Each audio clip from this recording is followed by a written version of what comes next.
Morning students, आज हम लोग DElEd first year second same की क्लास को पढ़ रहे हैं। जो सब्जेक्ट जो हमारा है वह है वर्तमान भारतीय समाज एवं प्रारंभिक शिक्षा। इसमें हम लोग आज जो हमारा टॉपिक है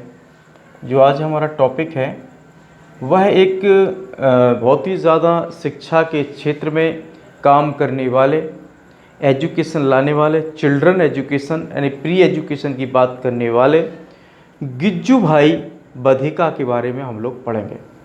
तो देखिए, गिज्जू भाई बधेका जो हैं एक गुजरात के रहने वाले थे और इन्होंने शिक्षा के क्षेत्र में काफ़ी काम किया है। तो देखिए, सबसे पहले अगर हम देखते हैं, इनका जो जन्म होता है 5 नवंबर 1885 को इनको जन्म होता है। 5 नवंबर 1885 को इनका जन्म होता है सौराष्ट्र में। अभी हमें पता करना है सौराष्ट्र कहाँ पर है। तो देखिए, इस वर्तमान में हम अगर देखें तो सौराष्ट्र क्या, जब उनका जन्म हुआ था उस समय भी और आज भी जो सौराष्ट्र है वो गुजरात का छोटा सा एक उप क्षेत्र है। ये यहाँ पे कठियावाड़ा जो है डिस्ट्रिक्ट है गुजरात का, यहाँ पे ये पड़ता है। यहाँ पे अगर हम देखें तो अगर हम इसको आज से 5000 ईयर्स की बात करते हैं, कितनी आफ्टर 5000 ईयर्स की बात हम लोग करेंगे, तो हम देखते हैं कि जो महाभारत काल जो था उसमें जो द्वारिकापुरी थी, क्या थी, जो द्वारिकापुरी जो थी वो यहीं सौराष्ट्र में स्थित थी। ये हम लोगों को समझना है। दूसरा, हम ये एक्स्ट्रा नॉलेज आपको बता रहे हैं। दूसरा एक्स्ट्रा नॉलेज मैं आपको बताना चाहता हूँ कि जो 1885 में भारत के अंदर एक कांग्रेस पार्टी का गठन हुआ था। कब हुआ था? 1885 में कांग्रेस पार्टी का गठन हुआ था। 28 दिसंबर कब हुआ था? 28 दिसंबर 1885 को कांग्रेस का गठन हुआ था ए हुम द्वारा। किसने किया था? ए ओ हुम ने गठन किया था, कांग्रेस पार्टी का गठन किया था। और जो उस समय भारत के जो वायसराय थे वो लॉर्ड डफरिन थे। कौन थे? Lord Dufferin. ये हम लोगों को समझना है, ये आपको एक्स्ट्रा नॉलेज है, ये आपको ध्यान रखना है कि जब उनका जन्म हुआ किनका, गिज्जू भाई बधेका का, तो उस समय भारत के अंदर एक कांग्रेस पार्टी का गठन हुआ था।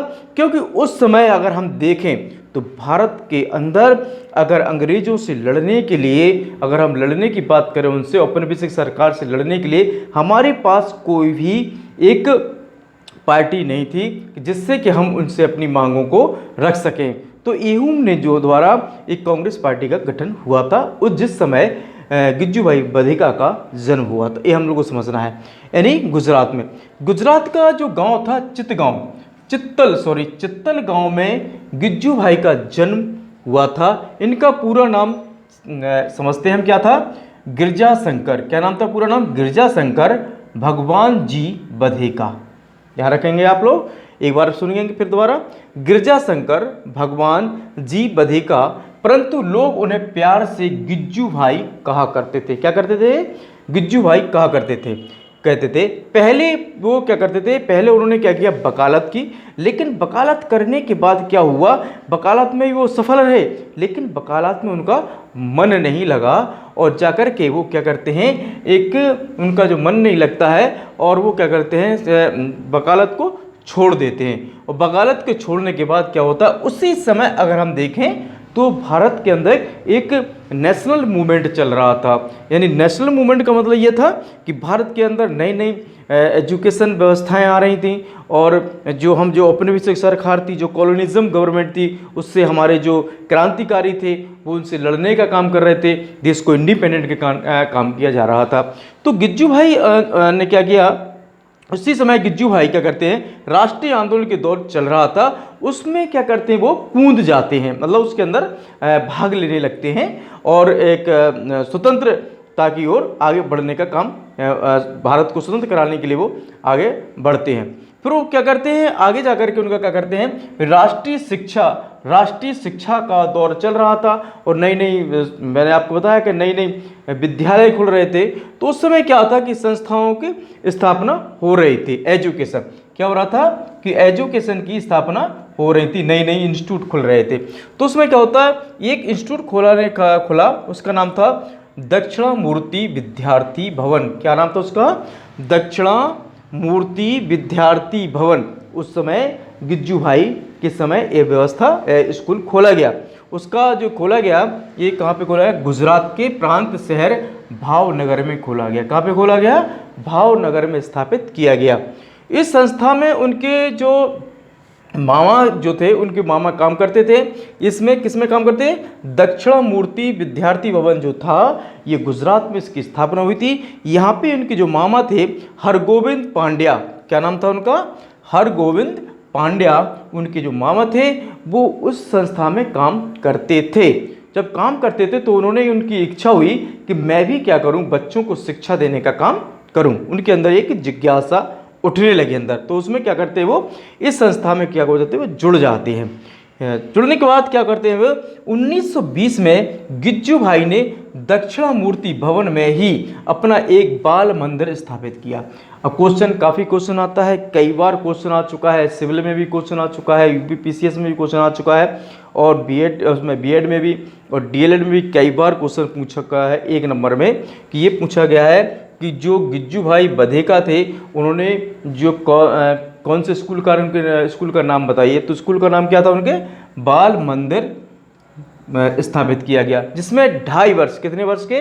2.5 वर्ष से लेकर के 6 वर्ष के आयु के बच्चों को शिक्षा दी जाती थी। कितने बच्चों को दिया जी? ओनली 2.5 वर्ष से 6 वर्ष के बच्चों को शिक्षा दी जाती थी। और वो क्या करते? अपने जो उनके जो प्रिंसिपल थे, जो उनके सिद्धांत थे, उन सिद्धांतों से क्या करते थे? वो शिक्षा देते थे, प्रारंभ किया। अब वो शिक्षा किस प्रकार के देते थे? बहुत ही एक जो प्री एजुकेशन है, बहुत ही ज़्यादा अच्छी तरह से शिक्षा देने का काम करते थे। देखिए सबसे पहले वो क्या करते थे?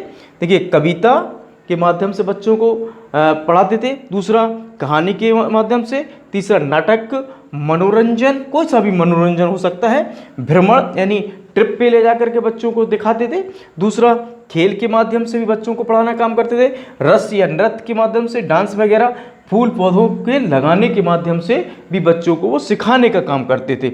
इस प्रकार से वो क्या करते थे? बच्चों को शिक्षा देने का काम करते थे। और उनकी जो शिक्षा थी पूर्ण रूप से सफल रही है शिक्षा उनकी। और दूसरी उनकी जो बुक रही हैं, 2 बुक उन्होंने, मतलब काफ़ी बुक तो उनकी काफ़ी हैं, लेकिन 2 बुक्स जो है वो बहुत इंपॉर्टेंट से हम लोगों को याद रखना है। एक उनकी बुक है देवास्वपन, एक बुक उनकी कौन सी है? देवास्वपन। और दूसरी बुक उनकी है जो है माता पिता बनना कठिन है। कौन सी है? दूसरी बुक है माता पिता बनना कठिन है, ये उनकी बुक है।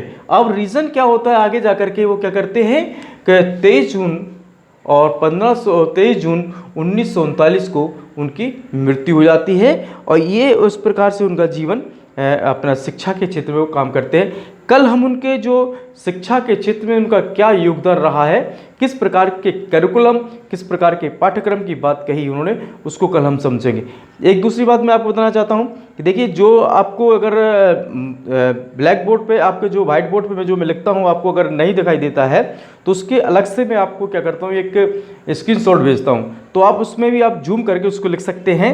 अगर आपको अगर किसी व्यक्ति, किसी भी स्टूडेंट का अगर वीडियो मिस हो जाता है, वो नहीं देख पाता है, तो मेरा एक यूट्यूब चैनल है हिस्टोरिकल नॉलेज, कई बार सुन लीजिए, हिस्टोरिकल नॉलेज मेरा यूट्यूब चैनल है, आप उस पर भी उस वीडियो को देख सकते हैं। Thank you very much.